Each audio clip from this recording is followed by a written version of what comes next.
Hey man, it's your boy YG aka Yangala, and we know that Michael Jordan was so good that he put fear in his opponents. And you've probably seen so many videos of crazy trash talking stories about Michael Jordan. But I always wondered what was the first moment that made NBA legends fear him, or what key factors made him so fearful. So I decided to make a video of NBA legends who were terrified of Michael Jordan. So let's get straight into the vid, man. Yeah, I mean, he just had this charisma on top of all the gifts and skills and mentally, you know, how great he is. I mean, playing against him, the one thing that I think that he was unlike any other player I've ever played against is that there was a real fear playing against him. Like people, I've never seen like the league be kind of fearful of a player or have that much reverence for a player. No matter who you know has come since then, you know, that was a different feeling when you're playing Mike, because you just knew, you know, like there was such a seriousness and competitiveness and fire in him, and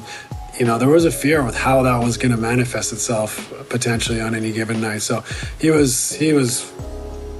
I mean, where do you want to start and where do you want to finish with him? He was everything. Look at that big Back to 1993, his first trip to Chicago. And That's a charge. Oh, that's barbecue chicken. 29 and 24. Oh, that's a big for number. Shaq, 64 for MJ. They got 64. 64. 64 what? Like combined with rebounds, points. No. 64 points. And you know what? Since the statute of limitations is And Orlando won the game in overtime. What? Since the statute of limitations is up, I was terrified out there. Were you really? Yeah. You was scared of MJ? Yeah. You gave For him how 20? long? For how long? Right when you took the floor? No, the whole game. Because one, he's the greatest player. Two, I was worried about him dunking on me and I have to go back and, you know, face the fellas. And then three, he was just so hot. I was like, man, this dude, like, the stuff that I saw when I was in college on TV, it's like really real. I was terrified. I mean, but, you know, when I got the ball and saw those bums they had playing me, you know, I was going to go to work. Bums. They NBA Come players, on. brother. Bums, Come you hear on. what I said? NBA But players. anyway, like, just watching them out there, I was terrified. Experience was totally different than these guys because I was a late second round pick. I didn't know if I was going to make the league. I was on a non-guaranteed contract, and I'll never forget one of my first exhibition games. We played the Bulls, and I was just trying to make the roster. And Michael Jordan gets the ball right in front of our bench, and I'm already scared to death. Like, God, I hope I don't get into this game. I'm not ready for this stuff. And he holds the ball out. He holds the ball out and he looks right at me, and I'm on the bench, just kind of like. He holds the ball out and he goes, "Watch this." And he turns, he went right around Dan Marley, bam, dunks it, looks back at our bench and just starts laughing. And I'm looking like, there's no way in hell I can ever make this. Now I really don't want to. I thought he looked at you and said, 10 years from now, I'm going to throw this to you. Yeah. 9, and he had the fifth passing lane. And what I mean by the fifth passing lane, I mean, we was just all scared of Jordan. So I mean, that you know, when you show me against him, yeah, I get a little hot. But I couldn't stop Jordan. I mean, you know, I'm looking at the highlights of Jordan, and you know, every single time we double team Jordan down court, but he still averaged his regular season average against the Pistons was 37.5. Good grief. And then some nights he would get hot, Q. But Mike is a whole different thing. So I had to guard them both, and it's not even like Mike. Let me go to sleep tonight. Let me chill. Let me rest the next day. Let me stay focused. Let me eat the right things. Yeah. Kobe, not saying that you had to switch it up, but I didn't have that fear. Yeah. You know, Mike would have, you know, you better bring your game. I can You go and for Mike in 50 his tonight. prime. Like, Oh yeah, Mike in his prime. We went at it toe to toe, head to head. I know, Mike loved yeah, me. of course. Mike was like, man, you never back down. You strong. Yeah. the Hops, I love you. Yeah. God, he put me in his all-star games. Him and Mike love me, you know, as far as That's the way I amazing. used to come. But Mike is the best player in the world ever. LeBron, Kobe, nobody can fade that. Yeah. Nobody. In Orlando first, and I'm blocking his shot. Like, I'm locking him up. Like, I'm doing my thing again. I blocked his shot like 3 or 4 times. Like, I'm having my way against him defensively. Now, granted, he's 40 years old, but I'm feeling good about myself. So fast forward a month later, we're in D.C. My ankle, we go to a doctor in Baltimore, and basically he tells me I'm done. Like, my ankle's, you know, once again, it's not healed, it's broken, I have to have surgery. But I wanted to play against Jordan one last time. And so we're playing the Wizards. It's a TNT game. Wait, Thursday don't you night. want to go out where you dominate him and you're blocking his I'm shots? just thinking, you know, my ego. Like, I'm thinking, like, I had him the last game. I don't need this left ankle. Just give me some. I only need one ankle. Give me a bunch of Motrin. I'm Okay. gonna go out here. And when I tell you, he torched me in that first quarter. Like literally, he gave me 20 points in the first quarter on the same play. Like he just ran the same play every time and did this. Like and I could not guard him. And so, literally, I checked out of the game at the end of the first quarter, and I didn't even go to the bed. I just walked back to the locker room. Like, I was done. Like, literally had surgery like a couple days later. But it was like, I wanted to guard Jordan one last time. And you're right, I shouldn't have. I should have just let that go. Did he know you were a wounded animal? He probably did, because he went at me And he didn't the care. Same move. Like, he didn't do anything different. It was the same move, and I had nothing for him. Jordan probably had your x-rays in the locker room. He probably did. He probably knew exactly. I'm surprised he didn't send somebody for me to come back out. People were afraid of him. We were his teammates and we were afraid of him. And there was just fear. Catch the ball when I threw it to you. I just threw it to you.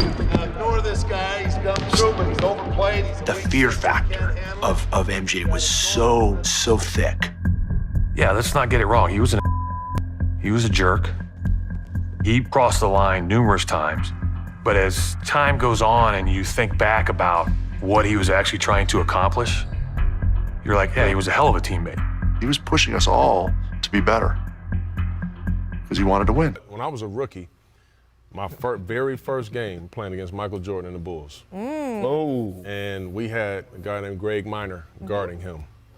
And, it was a little dust up. Greg's playing hard. He's playing, of course, you got to play as hard as you can. It's MJ. Right. It's opening night.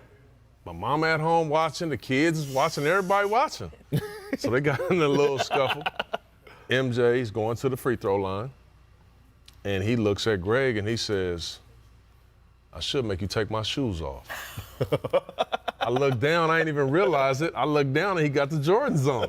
So I said, oh man, this is my first game ever. I said, this is what I got to look forward to. You learned a valuable lesson though, right? Well, obviously I didn't say much to MJ the rest of the night. That's right. I didn't want to be on that reel. So that was my welcome to the league Trash moment, talking even though it wasn't to me, involving thank goodness. you. We lost game one because we were so nervous. But in game two, I played as well as I could play.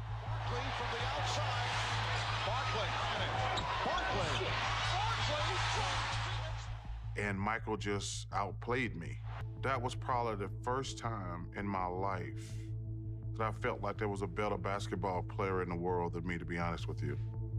We were playing the Chicago Bulls, and this is Michael Jordan's third or fourth year in. Okay. And we were playing the next exhibition game in some obscure place. And most veterans do not like to play in exhibition games. They want to get to the real thing.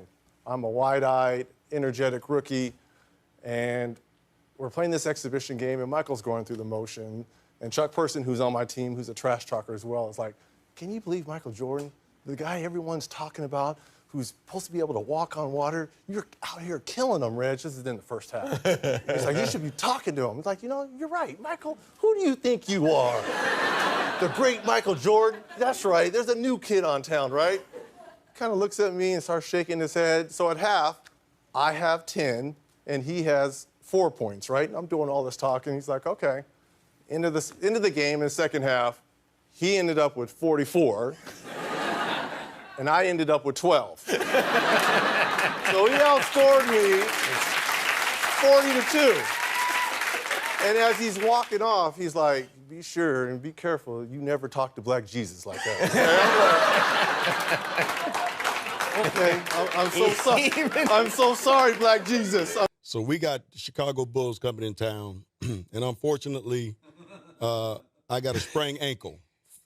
And so... Did you say fortunately you unfortunately, do? Oh, okay. Unfortunately. I enjoy guarding Mike because he was, the one thing I did with Mike is I never got him pissed off. He make a shot, you say, good shot, Mike. You don't talk trash to him so he can go off for 60. You try to kill him with kindness. Yeah. You don't try to talk trash to him. So they're getting off the bus. We're done with shoot around, and we're walking out, and MJ says, B. Scott, what's going on? I said, what's up, MJ? He said, man, I hear that you're not playing tonight. I said, no, I sprained my ankle. He said, who's guarding me? I said, Anthony Peeler. He said, 50.